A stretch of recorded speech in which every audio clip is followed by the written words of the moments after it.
तुम्ही विष पिणार का पिणार? तुम्ही विष पेरणार का पेरणार? तुम्ही विष पसरणार का पसरणार? मित्र हो, आपण एखाद्या गोष्टीत मी विष पिऊन मरेन म्हणतो. काही जण विष पितात, काही जण वातावरणात समाजात विष पसरतात.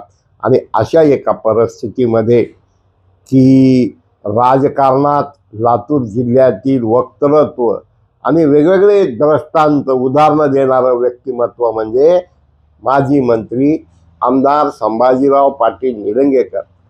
मग असे काही उदाहरणं देतात की ज्यामुळं यूट्यूबवाले असतील, सोशल मीडियावाले असतील, त्यांना उदाहरणं मुद्दे सापडतात. फार सुंदर काल भाजपच्या स्थापना दिनानिमित्त ते बोलले. ते बोलत असताना म्हणाले, पक्ष म्हणतो की व्याप्ती वाढवा. मग विरोधी पक्षाचे लोक आपल्याकडे घ्यायचे. मग आपले दुसरे लोक आपल्याकडे आल्यावर त्यांना आपल्या संस्कारासारखं वागायला जमलं पाहिजे. आणि यावेळा त्यांनी फुंडकर यांच्या समोर पाशा पटेल यांनी बोललेले एक उदाहरण सांगितलं असताना फुंडकर त्यांना म्हणाले, पाशा पटेल, आपण भाजपमध्ये आहात हे लक्षात ठेवा. म्हणजे त्यांच्याकडं उदाहरणं, अनुभवाचा खजाना नवा, खजानेच खजाने आहेत. आणि त्यांनी कहीं पे निगाहे कहीं पे निशाणे म्हटल्यासारखं बोलत बोलत म्हटले की मी निवडणुकीच्या काळात काहीच बोललो नाही, मी काही सांगून तिकीटं दिले नाहीत, सगळ्यांनी मिळून दिले, हे पब्लिक आहे भैया, हे सब जानती है. आणि मला या संदर्भात असं सांगायचं आहे की ते म्हणतात की या काळात मी गटागटा विष पेत होतो. गल्ली मला असं म्हणायचं आहे, प्रभाग 8मध्ये बाहेरचा उमेदवार दिला, नसंच प्रभाग 15मध्ये ताकद लावून माणसं आणले. आमचं आजही म्हणणं आहे, हाय जर निलंगा नगरपालिका असते तर संभाजीराव पाटील निलंगेकर यांनी जे आज म्हणले ना मी मुकाट्या बसलो आणि विष पिलो, ते गप बसले नसते.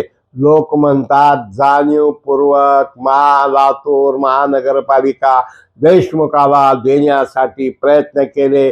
प्रभाग 12मध्ये महापौरावर डोळा ठेवून उमेदवाऱ्या दिल्या. अशा वेगवेगळ्या प्रभागामध्ये, प्रभाग 8मध्ये चुकीचे उमेदवार दिले. अशा 3-4 ठिकाणी जर केलं तर 12 उमेदवार वाढत होते. आणि म्हणतात काय भैया की रागिनी यादव निवडून आल्या की त्यांनी खूप संपर्क ठेवला. भैया साहेब, रागिनी यादव निवडून आल्या त्या ठिकाणी त्यांच्या विरोधात जो उमेदवार होता हा वंचितचा एकमेव उमेदवार होता. त्या प्रभागातील मतदाराचा विचार करत असताना तिथली अवस्था कशा प्रकारची होती. मांजरा कारखान्याने आणि देशमुख कंपनीनं जाणीवपूर्वक त्या ठिकाणी विषारी प्रचार केला. तुम्ही विष नाही पिलं, तिथं विष पेरलं गेलं घराघरात, मनामनात.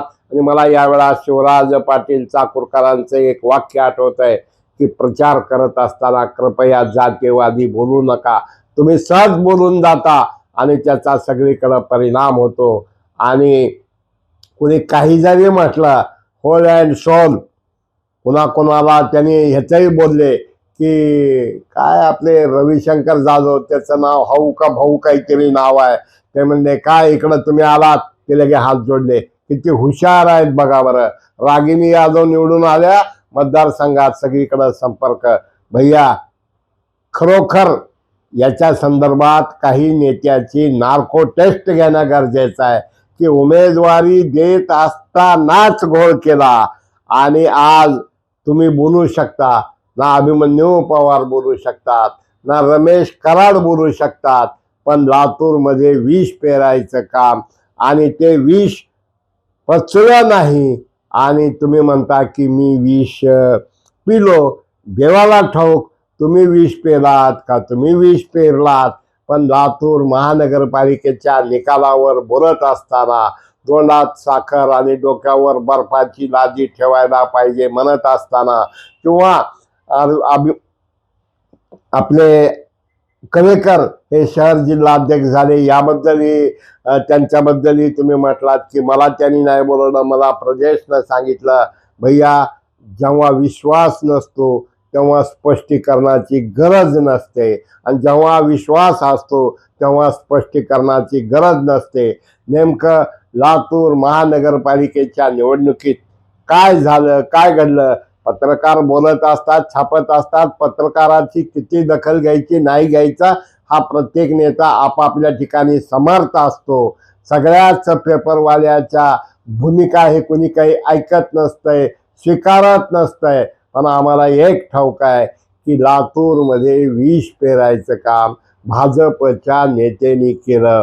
ते नेते कोण, काय नाही हे भाजपनं, आणि याही पुढे जाऊन म्हणतो की भाजप हायकमांडलाच लातूर शहरामध्ये अमित देशमुखलाच ताब्यात द्यायची होती का काय हेही कळत नाही. पण एकंदरीत ज्या पद्धतीनं डॉक्टर अर्चना पाटलांना प्रमुख केलं, पुन्हा त्या ठिकाणी त्यांना काढलं गेलं, पुन्हा ते प्रदेशाध्यक्ष आले, अविनाश राऊतचं नाव पुसण्याबद्दल बोलले, आणि जेव्हा घर का भेदी लंका धाय म्हणल्यासारखं घरचीच माणसं, जेवढी ताकद प्रभाग 15 मध्ये भैया लावले निरंग्याचे 200-250 कार्यकर्ते होते, तेच कार्यकर्ते जर सगळीकडे राहिले असते तर लातूर महानगरपालिका 100% भाजपच्या ताब्यात आली असती.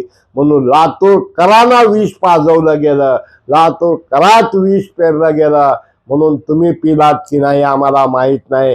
निश्चित तुम्हाला जो मानसिक त्रास झाला, तुम्हाला गल्ली बोळामध्ये जे सोशल मीडियाच्या माध्यमातून अमक्याला तिकीट दिलं, एवढ्याला दिलं, अमक्याचं काटलं, ह्याच्यामुळं काटलं, असे खुलेआम व्हिडिओ रेकॉर्डिंग वगैरे झाली. असो मित्र हो, तुम्हीच सांगा कोण विष पिलं, कोण विष पेरलं आणि कोण विष पसरलं. खरंच पत्रकाराच्या सांगण्यावर सगळ्या गोष्टी होतात का? आणि लातूर जिल्ह्यातलं भाजप हे पत्रकाराला कितपत गिनतंय हे सगळ्यांनाच ठाऊक आहे. मराठवाडा नेता यूट्यूब शेअर करा, सबस्क्राईब करा, लाईक करा. धन्यवाद.